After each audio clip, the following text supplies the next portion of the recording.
જો તમને આ રેસીપી પસંદ આવી તો લાઈક કરજો, શેર કરજો અને સબસ્ક્રાઇબ કરજો. બધાને જય શ્રી કૃષ્ણ. હું શગોડાબેન આહિર સુરતથી આપ સૌનું મારા કિચનમાં સ્વાગત છે. આજે હું શેર કરીશ લીલી મેથીના ઘૂસડિયાની રેસીપી. તો ચાલો બનાવવાનું સ્ટાર્ટ કરીએ. સ્ટાર્ટ કરતા પહેલા તમે જો હજુ સુધી મારી ચેનલને સબસ્ક્રાઇબ ન કરી હોય તો પ્લીઝ પહેલા જઈને સબસ્ક્રાઇબ કરો અને તમારા મિત્રોને મારી રેસીપીઓ શેર કરો. તો ચાલો બનાવવાનું સ્ટાર્ટ કરીએ. આપણે લીલી મેથીનું સ્પેશિયલ ઘૂસડિયું બનાવવાનું છે. તો તેના માટે મેં અહીં 100 ગ્રામ જેટલો ચણાનો લોટ લીધેલો છે. લોટને મેં પહેલેથી જ ચારીને તૈયાર કરેલો છે. 1 વાટકી લીલી મેથી મેં કટ કરીને રાખેલી છે. તેને પણ મેં પહેલેથી જ ધોઈ લીધેલી છે. થોડાક મેં લીલા મરચાં લીધેલા છે. તેને મેં કટ કરી લીધેલા છે. લીલું લસણ લીધેલું છે. 1 ચમચી કારા મરીનો પાવડર લીધેલો છે. 1 લીંબુ લીધેલું છે. 1 ચમચી નમક લીધેલું છે. 1 ચૂટકી જેટલા ખાવાના સોડા લીધેલા છે. થોડાક મેં લીલા ધાણા લીધેલા છે અને 1 ગ્લાસ પાણી લીધેલું છે. સૌપ્રથમ તો પહેલાં જે આ 5 વસ્તુ લીધેલી છે તેની સરસ મજાની પેસ્ટ તૈયાર કરશું. પહેલાં મેથી નાખી દઈશું, લીલા ધાણા નાખી દેશું. ઘૂસડિયામાં તીખાશ લાવવા માટે તીખી મરચી લીધેલી છે તે પણ સાથે નાખી દેશું. લીલું લસણ નાખી દેશું. તેનાથી ઘૂસડિયામાં ટેસ્ટ ખૂબ જ સારો આવે છે. 1 ચમચી મરીનો પાવડર નાખીશું. અડધી ચમચી જેટલું નમક નાખી દેશું. હવે થોડુંક પાણી નાખીશું, વધારે પાણી નહીં નાખીએ. હવે સરસ મજાની પ્યોરી તૈયાર કરીશું.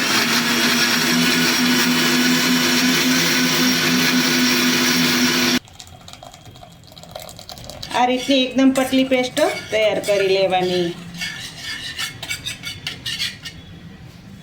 હવે જે ચણાનો લોટ લીધેલો છે તેને પ્યોરીમાં નાખી દેશું.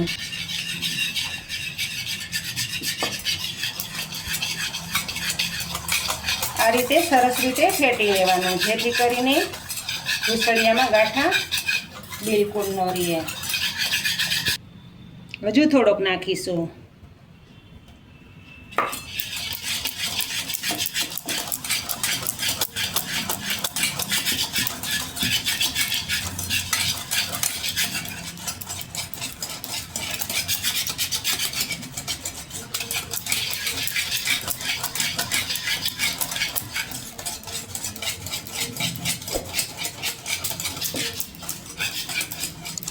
એક ચૂટકી જેટલા ખાવાના સોડા નાખીશું. ખટાશ લાવવા માટે અડધું લીંબુ નાખીશું.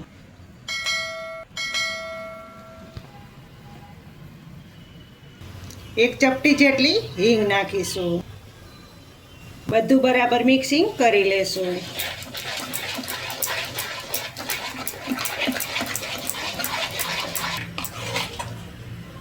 આ રીતની પેસ્ટ તૈયાર કરવાની.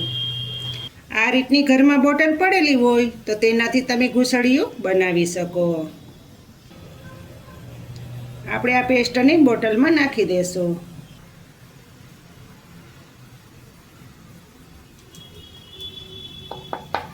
બોટલ આ રીતની ભરાઈ ગઈ છે.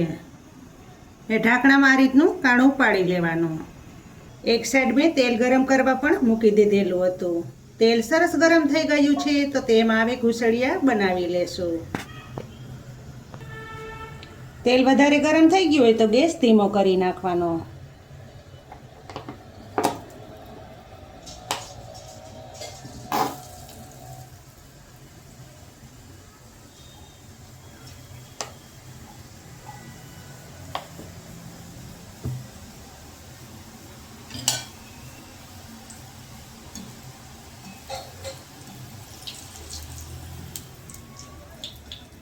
હવે ફેરવી લેશું.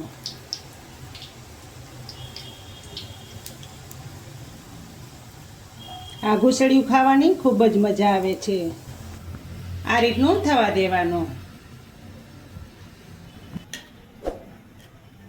હવે બાકીના ઘૂસડિયા પણ આ રીતના બનાવી લેશું.